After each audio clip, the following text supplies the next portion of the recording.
양평군 서정면 수입리, 이름 그대로 물이 들어오는 곳입니다. 북한강 물줄기가 마을을 포근히 감싸안고 뒤로는 넉넉한 산자락이 버티고 서 있죠. 풍수질이라는 거창한 수식어를 빌리지 않더라도 이곳에 서면 누구나 본능적으로 느낍니다. 여기선 비로소 숨을 좀 고를 수 있겠구나. 서울에서 차로 30분 남짓, 이 짧은 거리가 주는 심리적 해방감은 양평의 가장 큰 매력입니다. 도시의 소음은 덜어내면서도 삶의 편의는 놓치지 않을 수 있는 최적의 거리입니다. 사람들은 대개 자연을 곁에 두고 싶어 집을 짓지만 역설적이게도 집을 세우는 순간 벽을 만들어 자연을 가로막곤 합니다. 저희의 고민은 거기서 시작되었습니다. 산과 물의 흐름을 방해하지 않고 풍경 속에 슬쩍 스며든 집은 어떤 모습이어야 할까? 안녕하세요. 디자인쉐어 이한입니다. 우리가 집을 짓겠다 이렇게 마음 먹으면 첫 번째로 맞닥뜨리는 문제가 있습니다. 어떤 구조로 집을 지을 것인가 라는 문제고요. 손쉽게 사람들이 채집해서 수급할 수 있었던 나무로 지은 옥조주택이 있을 것이고, 많은 사람들을 수용하고 높게 쌓을 수 있는 철근 콘크리트 구조도 발전해 왔습니다. 여기서 우리가 해야 되는 역할은 시대적으로 검증받아 살아남은 구조를 선택하고 단순히 안전하고 튼튼한 걸 넘어 좀 더 이 아름다움을 가미한, 이 미적 가치를 부여한 균형을 잡아주는 역할을 하는 것 같습니다. 오늘 소개해드릴 프로젝트 산수화는 앞서 말씀드렸던 구조에 대한 해답으로 하이브리드 구조를 선택했습니다. 보통 1층 같은 경우는 상시로 비에 맞기도 하고 또 습기에 많이 노출되기 때문에 그에 잘 적응할 수 있고 견뎌낼 수 있는 철근 콘크리트로 사용을 했고요. 주요 구조부를 중목으로 사용한 건 좀 자연 친화적인 건축을 진행하고 싶었습니다. 자연 친화적이라고 표현을 하면 대부분 그 사람에게 직접적으로 영향을 주는 이 건강에 대해서 생각을 하실 텐데, 사실 그것보다는 나무를 적정하게 자랐을 때 베어주는 게 오히려 자연에 좀 더 이롭다, 이산화탄소 지수를 낮출 수 있는 방법이다 라는 얘기도 있고, 우리가 이 산수화 프로젝트 같은 경우에서 가장 많이 고민했던 게 뭐냐면, 마감재를 최대한 사용하지 않고 구조가 갖고 있는 그 미학을 그대로 드러내는 거에 집중을 많이 했던 프로젝트인데요. 철근 콘크리트가 갖고 있는 그 자연스러운 표면, 그리고 중목이 갖고 있는 그 특유의 좀 따뜻하고 특이한 형태의 감성, 이것들이 잘 조화돼서 미학으로 드러낼 수 있게 많이 노력했던 프로젝트입니다. 건축 설계를 처음 시작하면 먼저 땅의 특성을 파악해야 합니다. 산수화 프로젝트 대지 같은 경우는 전면에 북한강이 위치해 있고 마주하고 있는 산 끝에 위치한 대지였는데요. 산에 위치한 대지이다 보니까 당연히 경사면을 이루고 있었습니다. 이 땅에서 이 가장 포인트인 강뷰를 잘 보이게 만들려면 대지의 높이를 3m 정도를 위로 올렸어야 됐고요. 그러다 보니 흙을 갖고 와서 성토를 하게 됐죠. 성토를 할 때 좀 조심해야 되는 게, 시간이 흐르면 우리가 쌓아놨던 흙이 흔들리면서 좀 기초층이 약해질 수가 있거든요. 그때 사용했던 방법은 이 원형으로 구멍을 바닥에 천공을 한 다음에 거기에 철근을 넣고 마치 기초에 말뚝이 박혀있는 형태로 좀 구성을 했던 방법으로 해결을 했고요. 자연스럽게 건물이 3m 높이가 올라가면서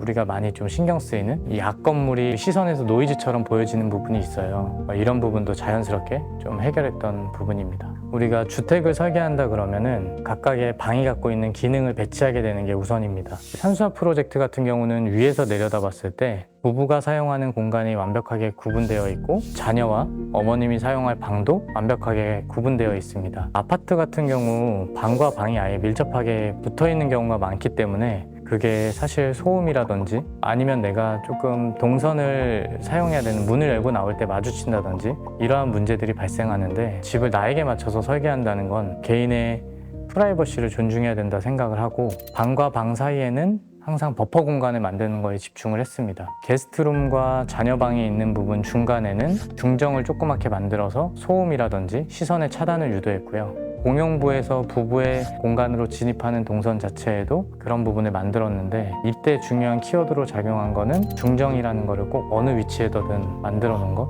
그게 좀 중요했던 부분인 것 같아요.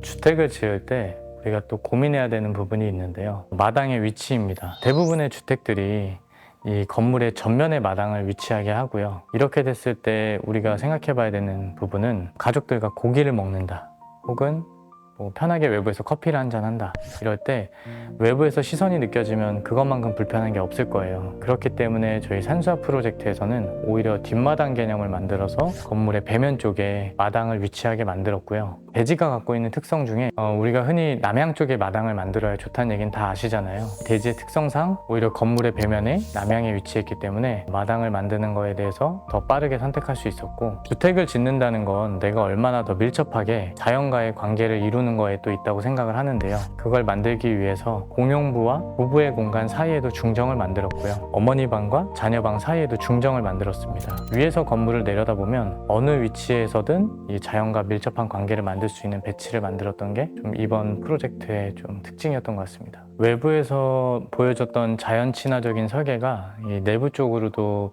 배치가 되어 있는데요. 어느 공간에 있던 자연적인 요소를 느낄 수 있게 창을 배치했습니다. 거실에서 봤을 때 전면부에 있는 부분, 여기는 북한강 뷰와 앞에 있는 산세가 보이게 느껴지게 만들었고요. 뒤를 돌아보아도 부부 공간과 공용부를 구분하는 중정 위치가 또 있기 때문에 여기서도 느낄 수 있습니다. 현관문을 열고 들어오자마자 전면에 보이는 자녀방과 어머니방 사이에는 중정도 자연적인 부분을 느낄 수 있는 요소로 작용하게 만들었고, 우리나라에서 지정한 이 열관률에 해당하는 얇은 걸 선정해서 뷰를 가장 해치지 않는 부분을 또 강조했고, 자연적인 부분이 극대화되는 게 부부의 공간으로 진입하는, 저희가 부를 때 회랑이라고 부르는 부분이 있어요. 여기를 갈 때는 전면을 보든 우측면을 보든 좌측면을 보든 어디를 보든 다 자연적인 요소를 느낄 수 있게 만들었습니다. 디자인적인 소재를 고를 때 저희가 건축 설계부터 시공, 인테리어까지 모두 진행했던 프로젝트이기 때문에 외부 요소들이 내부로 들어오는 부분에서도 좀 집중을 했던 부분이 있습니다. 주요 구조부인 기둥을 내부에서도 똑같이 노출을 했고요. 외부에 설치한 자갈들이 회랑 안쪽에서도 홈을 파서 그쪽에도 자갈 시공을 했던 부분이 있고, 이게 가장 핵심 디자인인 키친으로 넘어왔을 때 외부의 노출 콘크리트가 아일랜드 키친 전면부에 있는 곳에 똑같이 노출되게 시공을 했던 부분이 있고, 주방이기 때문에 위생적인 부분을 무조건 생각을 해야 되잖아요. 그래서 상판 부분은 이 스테인리스로 좀 시공을 해드렸습니다. 인테리어적인 요소를 좀 살펴보면 보통 아일랜드 주방을 만들 때 가장 고민하는 부분인 이 소가전류, 그리고 보여주고 싶지 않은 부분들이 많이 노출되는 것들을 키 큰 장 뒤쪽 공간에 수납 공간을 만들어서 해결을 해줬고, 따로 보조 주방도 만들어줬습니다. 거기에 더해 앞서 창의 위치가 굉장히 많기 때문에 대부분 창을 봤을 때 프레임이 좀 더 시선적인 노이즈로 보일 수 있는 것들을 환기창 위치를 중정 방향으로 다 위치를 해줘서 시선에 걸리는 게 없이 환기를 생각해줬던 부분도 있고요. 친환경적인 요소로 집을 지었다고 할 때 생각해 볼 수 있는 거는 난방이나 냉방에 대한 부분도 있습니다. 설계 단계에서부터 친환경적인 요소를 먼저 고객님께서 얘기를 해주셔서 코어클이나 이 지열 난방 이런 요소들을 또 시공했던 특징이 있는 현장입니다. 우리가 방과 방 사이에 중정을 만들어서 프라이버시를 보호했다, 이런 방 위치에 대해서 얘기를 할 때 이게 실내에서도 적용된 부분이 있는데요. 공용부에 앉았을 때 방을 들어가는 모습까지 보호해 주는 게 저는 진정한 프라이버시 보호라고 생각을 합니다. 예를 들어 화장실을 들어가는 모습을 보여주고 싶지 않아 하는 모습이 인간의 본능이라는 얘기가 있듯이, 지금 공용부에 앉았을 때 부부의 방문, 화장실의 방문, 아들 방이나 어머니 방에 들어가는 방문이 모두 보이지 않는 위치에 배치를 해서 그런 부분들에 대해서 생각을 해줬고요. 이게 방 안으로 들어갔을 때 오히려 갑갑함으로 느껴지는 요소가 있을 것 같아서 모든 방에는 코너창을 다 만들어줬고, 이런 것들이 좀 더 자연과 밀접한 관계를 이룰 수 있는 또 요소라고 생각을 합니다. 부부의 공간을 구성할 때도 각자 공부를 하는 시간이 많고 수면을 분리해서 하시는 분들이기 때문에 중간에 화장실 방 배치를 두고 같이 사용할 수 있는 파우더 공간을 만들고, 각자 자는 공간과 공부하는 공간을 분리한 부부의 공간의 특성을 보면 모여있을 때는 가장 화목한 모습을 그리고 떨어져 있을 때는 개인의 프라이버시를 보호해주는 주택의 형태가 가장 이상적이라고 생각을 하는 것 같습니다. 우리가 집을 짓는다는 게 누군가한텐 보금자리를 만드는 일이고 또 누군가에겐 오랜 아내의 꿈을 이루어주는 일이기도 합니다. 우리가 이런 일에 참여를 해서 많은 역할을 해야 된다는 게 때로는 부담감이 될 때도 있고, 완성된 결과물을 보면 굉장히 큰 행복으로 다가올 때가 있는데요. 저희가 가장 하고 싶어하는 역할은 이런 과정들이 조금은 덜 고통스러웠으면 좋겠고, 또 이 과정들이 내 인생에서 좀 행복한 경험이었으면 좋겠다는 생각을 하고 있어서 설계부터 시공, 인테리어 이런 것들을 여러 곳을 거치지 않고 저희 회사에서 모든 걸 책임지고 모든 서비스를 경험할 수 있게 만드는 게 제 궁극적인 목표인 것 같습니다. 앞으로도 이런 형태의 디자인 빌드 형태들이 많이 나와줄 건데 그때도 많은 시청해 주셨으면 좋겠습니다. 또 이번 프로젝트 설계부터 시공, 인테리어까지 너무 많이 고생해준 우리 건축팀 배희철 부장님과 정내설 팀장님한테 감사 인사 전하고 싶고, 이런 값진 경험과 행복한 마감할 수 있게 도와주신 우리 건축주님께도 감사 인사 전하고 싶습니다. 감사합니다.